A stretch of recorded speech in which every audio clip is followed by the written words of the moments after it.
don't take this home to mean don't talk to your family about what you saw. So I didn't. I didn't talk. My wife would ask me all the time, how was your day? It was a day. Kids will come up to you and, you just walk through, 2 houses, 4 or 5 houses of dead bodies, you know what I'm saying? 4 or 5 dead rooms of dead bodies. You pulling the dead gum, the covers off of your Tyvek suit off and, and you come home and you're expected to be dead. This is gonna hurt. It's time for the Suffering Podcast. We got all night. I'm retired. Kevin's retired. You could talk all night if you want. Cool. So I had a very close family member of mine that he was actually my cousin, but we grew up as brothers because my family's so tight. He was a victim of a murder. This is my rookie year. I want to say this happened in 92, 93, somewhere around in there. My rookie year as a cop. 94. And I had a family member that was murdered. The guys that came over were homicide investigators that knew my mom, of course. She's there. It's her nephew. And they were so stoic and so detached. And they talked about the crime scene and what happened in front of my aunt, who had just lost her only child. That was her, that was her son. That was her oldest son. Then they were so stoic and it was almost like they didn't care. And that was the one thing that she remembered, that the guys that work my son's case don't even care about me. That's her mindset. And my mom couldn't do anything to explain it to her because my mom she wasn't in the detective bureau. She didn't understand. She thought that they were kind of butthole-ish. You can curse on this show. Good. Because, look. Let it fly. It's another good word we can use now. Butthole-ish. Right, butthole-ish. She thought that they were some real assholes. Fast forward, 10, 15 years. Now I'm in the detective bureau, and now I'm responsible for telling people that their loved one would never come home again. I wanted to do it in a different way. I sat with my victims and I held my victims' hands and I hugged them and I told them that, look, I'm going to be here with you until this thing is solved. I'm going to do my damnedest to solve this case because I didn't want any of my victims' family members to go through what my family had to go through. It wasn't until I realized how hard and how emotional it is to work homicide cases that I had to figure out another way to do it. So looking at my victims, going to autopsies, going out to crime scenes, at first it was extremely hard for me because I still looked at them as Lil Bobby or Lil James. It wasn't until I figured out that, hey, this is not Lil Bobby, this is not Lil James, this is evidence on this crime scene. Now, when I get to their houses, yes, I am going to make sure that they know that I am completely invested to their justice, to solving the case of Lil James or Lil Bobby.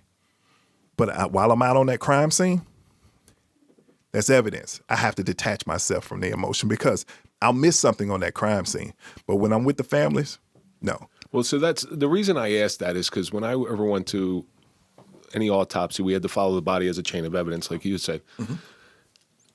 The detachment was very, it was instant for me. You are a science experiment to me. Mm-hmm. You are something that's going to help me get to the bottom of what happened. You're another piece of that puzzle. Right.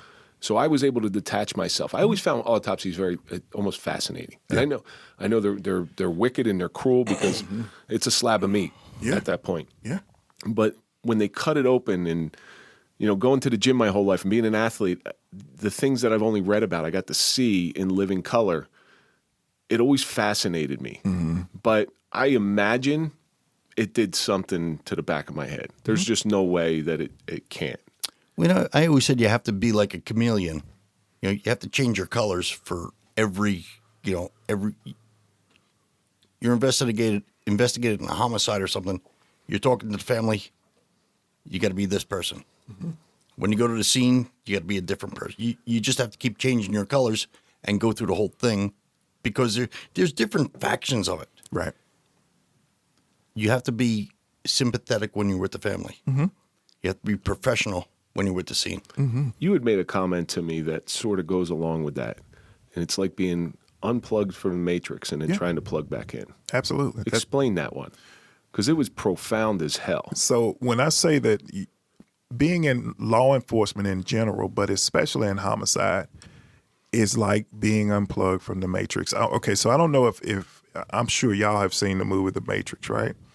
While you're inside of the matrix, everything is beautiful. You know, you see the city streets, you smell the smells of everything. You know, you can come and hug your kids and love on your kids. But when you're unplugged from the matrix, you see how things really are. And it's a drastic change from the society that you knew while you were inside.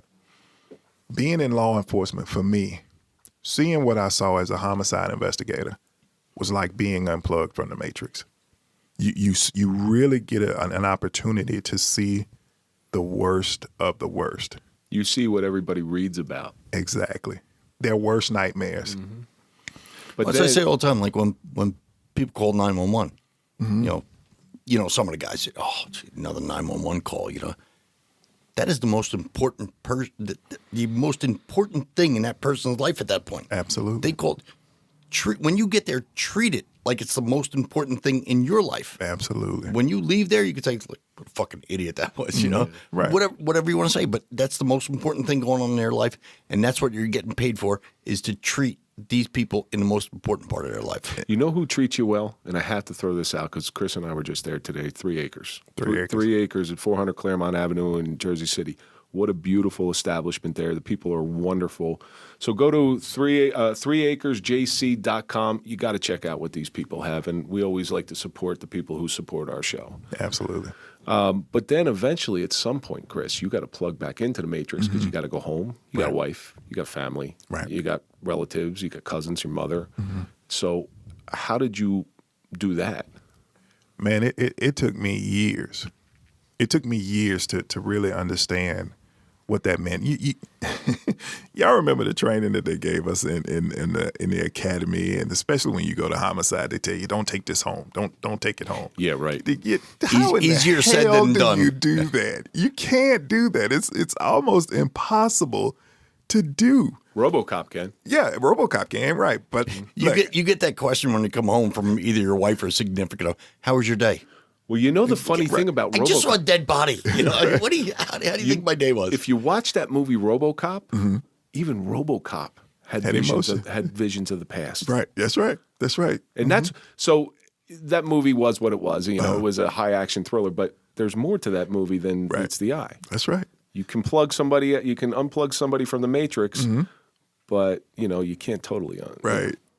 It was hard for me those first couple of years, you know, and I took don't take this home to mean don't talk to your family about what you saw.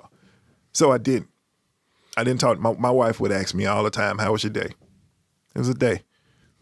Kids will come up to you and, you know, you just walk through, you know, 4 or 5 houses of dead bodies, you know what I'm saying? 4 or 5 dead rooms of dead bodies. You know, you pulling the dead gum, you know, the covers off of you for a Tyvek suit off, and you know, and you come home and you're expected to be dad. You're expected to be husband. You know, it was hard for me, so I didn't want to burden my wife and my kids with what I was going through, thinking that they would never understand. And to some extent, that's true. Right. That's true. But still, you need to get that out. You got to talk to somebody. Well, you know, I mean, us as alpha males, we eat our feelings. We never want to show weakness. You know, Absolutely. You don't want to show that something bothered you and work that day. You know. Yeah, man.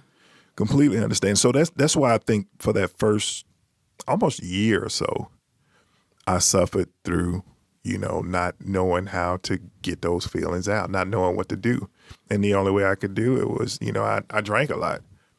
We call it filling the glass, right? Yeah, fill it up. But he filled it with bourbon. I fill mine with bourbon. It was a lot keep of it. filling that glass. Sooner or later, it's going to spill over. That's right. You know, and you got to get someone got to help you for that. And Yeah. a lot of us in law enforcement tend to go to alcohol. Because it's legal. Right. And it's easy. It's easy to get. And you don't want to go to a psychiatrist or a psychologist because then you're going to be that person that has mental issues and everything else. And When you think about it, how much does a bottle of alcohol cost in versus going to a psychologist? $300 an hour versus $50 $50 an hour. I could give me a bottle, you know, or 2 or 3 bottles, you know.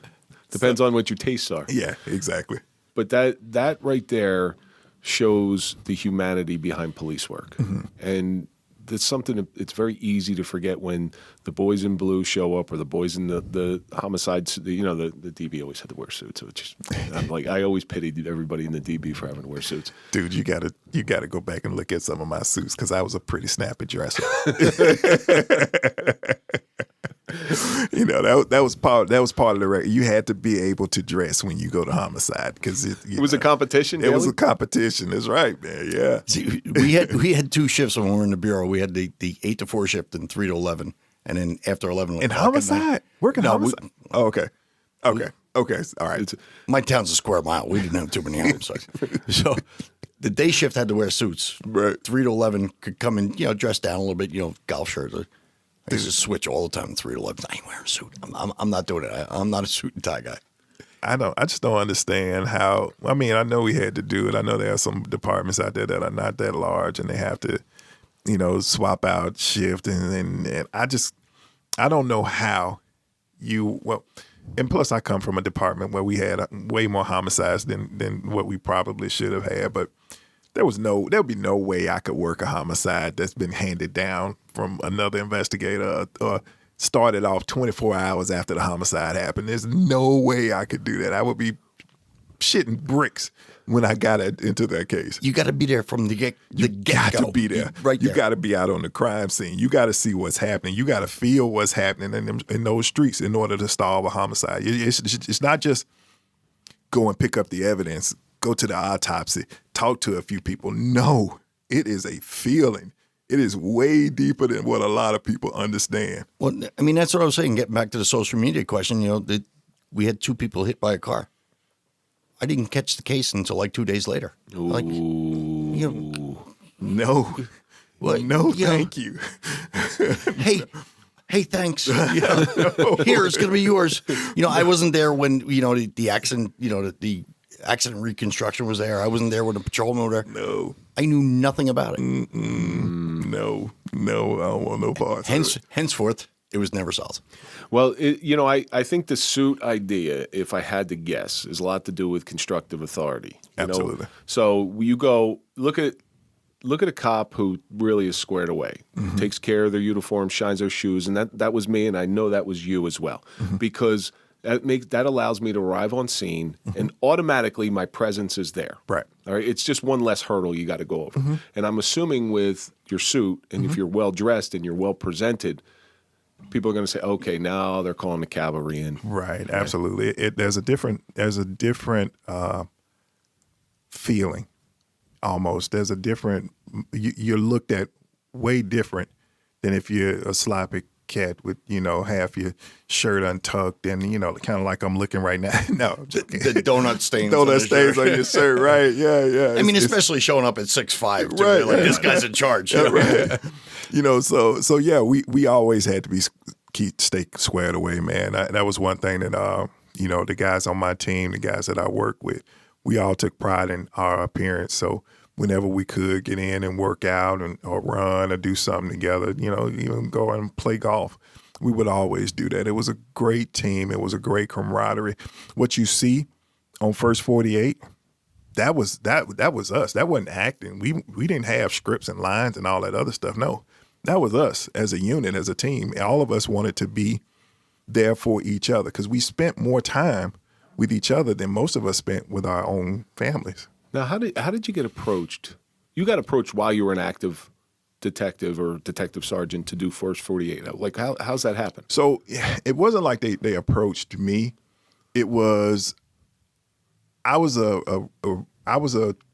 think I had only been in homicide then for about a year, but I got there because I had solved a homicide, and that's all in my book, the case, the way I made my. You got to get us a link to that so we can put it in the show notes. Absolutely. The way that I transitioned into the detective bureau was because I solved a homicide case before I was a homicide detective. They had moved me over to as an investigator for homicide. I was just learning, getting my feet up under me, understanding, that you're going to have to put the bottle down. You're going to have to stop drinking. And boom, we get this, they tell us that, hey, we signed a contract y'all gonna have some camera crews following y'all. We didn't. I had watched First 48, but I didn't really. It's a Your cop show.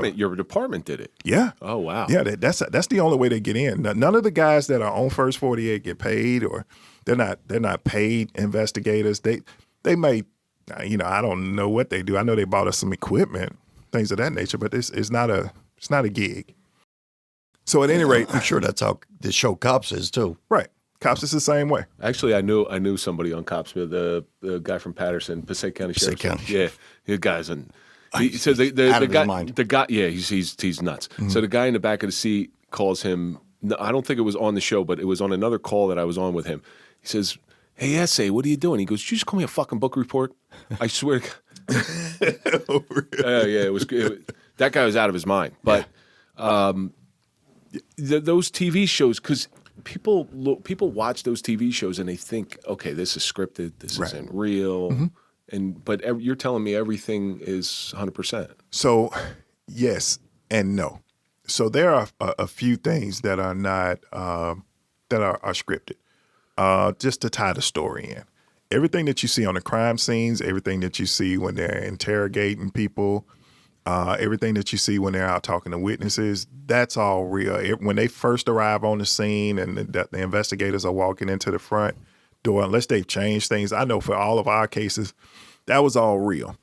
The storyline is where they have to kind of recreate things. Like I had a case that was one of my cases on First 48 where a guy had, he blamed the homicide on his mother, right? And I was telling Kev about this a little bit earlier. They've been, the First 48 have been trying to get my mom to do something on the show, anything, just a soundbite or something.